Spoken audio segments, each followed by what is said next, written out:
NEET தேர்வை ரத்து செய்ய வலியுறுத்தி திராவிடர் கழகம் சார்பில் தமிழ்நாடு முழுவதும் கண்டன ஆர்ப்பாட்டங்கள் நடைபெற்றன. இப்போராட்டத்திற்கு ஆதரவாக திமுக, மார்க்சிஸ்ட் கம்யூனிஸ்ட், இந்திய கம்யூனிஸ்ட் மற்றும் விசிக உள்ளிட்ட கூட்டணி கட்சிகளும் பங்கேற்றன. சென்னை எழும்பூரில் திராவிடர் கழக தலைவர் கி வீரமணி தலைமையில் நடைபெற்ற கண்டன ஆர்ப்பாட்டத்தில் இதில் திமுக செய்தி தொடர்பாளர் TKS இளங்கோவன், விசிக மாநில பொருளாளர் SS பாலாஜி உள்ளிட்டோர், மார்க்சிஸ்ட் கம்யூனிஸ்ட் கட்சி மாவட்ட செயலாளர் G செல்வா உள்ளிட்டோரும் பங்கேற்றனர்.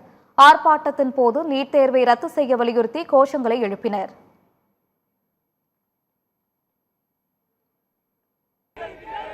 தேவையில்லை, தேவையில்லை, நுழைவு தேர்வு தேவையில்லை,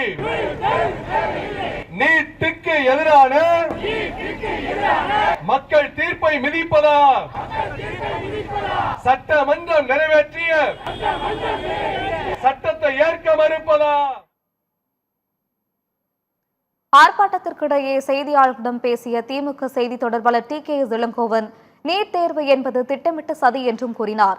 பலமுறை வடமாநிலங்களில் மட்டும் கேள்வித்தாள்கள் வெளியாவது ஏன் என்று கேள்வி எழுப்பிய அவர், தமிழ்நாட்டில் அப்படி எதுவும் இல்லை என்றும் கூறினார்.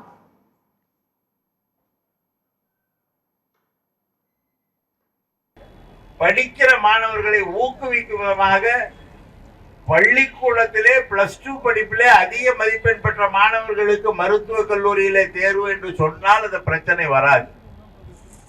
அதை விட்டு இன்னொரு தேர்வு எழுது என்று சொன்னால் அந்த ஒற்றை தேர்வுக்காக தன்னை தயார்படுத்திக் கொள்கிற மாணவர்கள் அதிலே வெற்றி பெற்று விடுவார்கள். இங்கே சொல்லும் போது சொன்னார்கள், பல இடங்களிலே 9 முறை இந்த கேள்வித்தான் அவுட் ஆயிருக்கு சொன்னாங்க.